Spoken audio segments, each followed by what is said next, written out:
stay on top of that. Thank you, Garrett.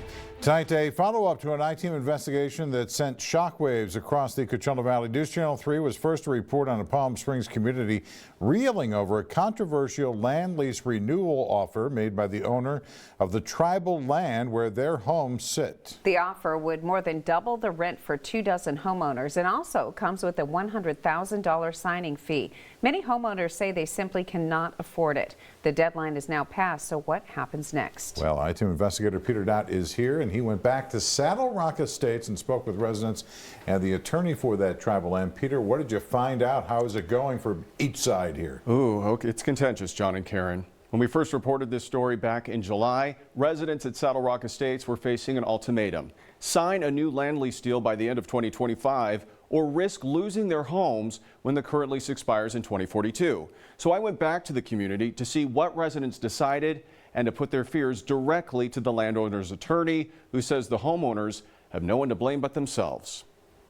Well, I'm heartbroken that I can't leave this to anybody. I had plans for that, but now it's not going to happen. Saddle Rock Estates HOA President Dave Buck says he is among the majority of homeowners who refused to sign the land lease renewal offer. As News Channel 3 first reported, the deal would more than double monthly land rent and require a $100,000 signing fee plus $15,000 in attorney's fees per home. In a letter to homeowners, attorney David Jacobs, representing tribal member William McGlamory, set a December 31st deadline. Miss it, and residents could lose their homes when the lease expires in 2042 with no compensation. It just wasn't right. It wasn't right for them to do what they did to us. Buck says 9 of the 24 homeowners did sign. For them, monthly land rent jumps from about $190 to $640 with increases of 20 to 30% every 5 years. Most residents are over 65. Buck is 75. For those of you who have not signed this new lease, what's going to happen to your homes in 16 years? We pack up everything that's in it and walk away. Buck says he had hoped someone would step in. I'm surprised that the tribe didn't move in to tell these people that they were doing something that was really not decent. Attorney David Jacobs sees it very differently. They're not victims of anything. They're getting exactly what they bargained for. Jacobs argues the original lease, created more than 50 years ago, locked in below market rent for decades. If your rent is or was $100 back then, why shouldn't it be $1,500 today? I mean, that's just economic reality.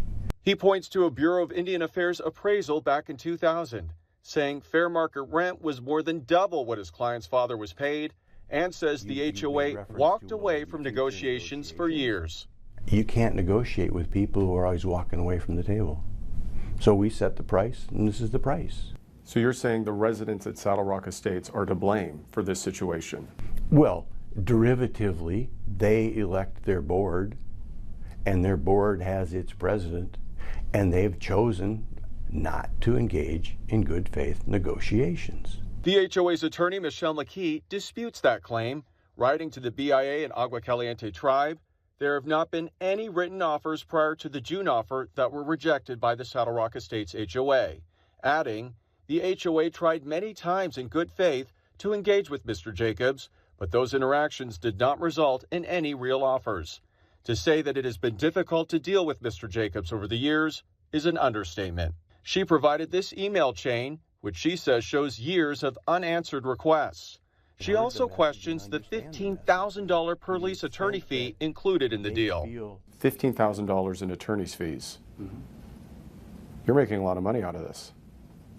I don't want to discuss the matter of my attorney's fees.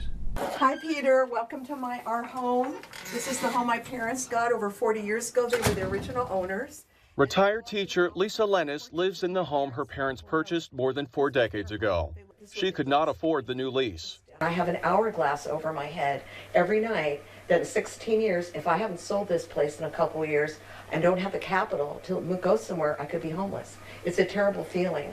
And he should think about that. Many lives are being impacted by this. I think it's greed. I don't have it. Even if I did have it, I wouldn't give it to him. The word I keep hearing from residents is greed.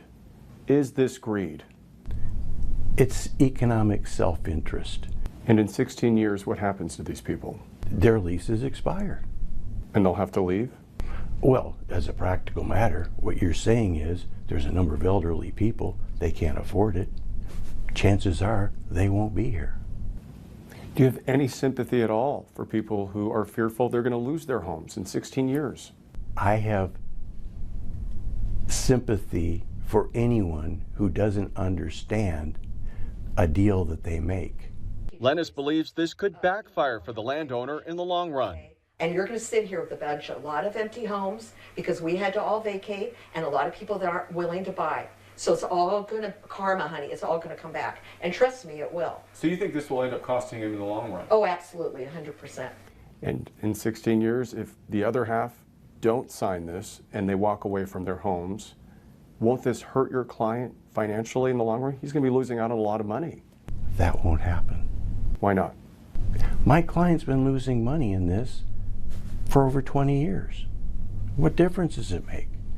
Now he's establishing fair market value, and to a certain extent his signing bonus will make up for the rents he has not been getting because these people were not willing to negotiate in good faith.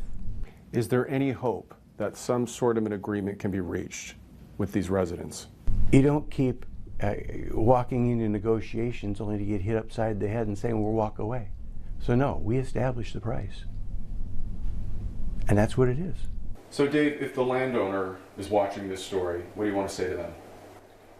Well, I'd like to know how he sleeps at night. Meanwhile, Dave Buck says Saddle Rock Estates should serve as a warning. But why will people come and buy on Indian land if they know what's going to happen? Are you at all concerned that this is going to impact all Indian land in the Palm Springs area because people are going to see this and not want to buy?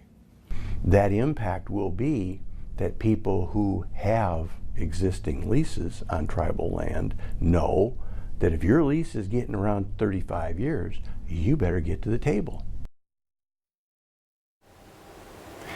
I reached out again to both the BIA and Agua Caliente tribe, and they declined to comment. This issue highlights the risks associated with buying property on leased land. Nearly 20,000 people and businesses in the valley lease tribal land, and with many leases expiring around the same time, this could just be the beginning. But both sides agree on one thing: read the fine print and know exactly what you're signing. We will continue to follow this story, including if there's any legal action. For the I-Team, Peter Doubt, News Channel 3. Thank you, Peter. And if you want to submit story ideas for future I-Team investigations, send an email to iteam@kesq.com or call the number on the screen there.